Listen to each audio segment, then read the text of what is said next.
வணக்கம் நண்பர்களே. கரூர் கூட்ட நெரிசல்ல இறந்து போன 41 பேர் குடும்பத்திற்கு அரசு வேலை தருவதாக தாவேக அரசு இன்னைக்கு அறிவித்திருக்கிறது.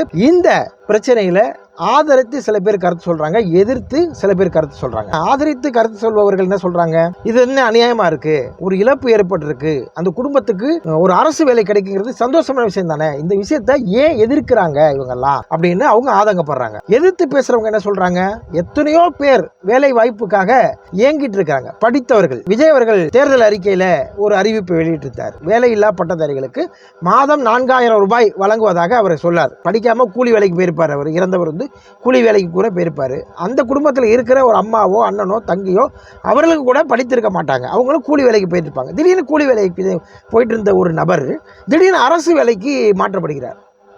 அரசு வேலையை நம்பி படித்த பட்டதாரிகள் வேலை இல்லாமல் இருக்க போகிறாங்க. அவர்களுக்கு இந்த அரசாங்கம் மாதம் 4000 ரூபாய் தரப்போகிறதா அப்படிங்கிறது ஒரு கேள்வி. ஏற்கனவே படித்து வேலை இல்லாதவர்கள் அதை ஒரு பக்கம் அப்படி தள்ளி வைங்க. படித்து அரசு வேலை கிடைத்து அந்த அரசு வேலையில் பணியாற்றிட்டு இருக்கிறவங்களுக்கு, ஆசிரியர்களுக்கு ஒரு தகுதி தேர்வுங்கிறத வைக்கிறாங்க. டெட் எக்ஸாம் அப்படிங்கிறது ஒரு எக்ஸாம். இந்த வீடியோவுக்கும் அதுக்கும் சம்மந்தம் இருக்கு. அதனால இந்த வீடியோவை நீங்க பாருங்க. சர்வீஸுக்கு வந்து இன்றைக்கு 50 வயது 55 வயது ஆகின்ற இந்த வேளையில் எங்கள் மீது இந்த தேர்வு திணிக்கப்பட்டு குரூப் 1க்கு நிகராக நீங்கள் தேர்வு எழுதுங்கள் என்பது போன்ற கேள்விகள் அமைக்கப்பட்டிருக்கிறது.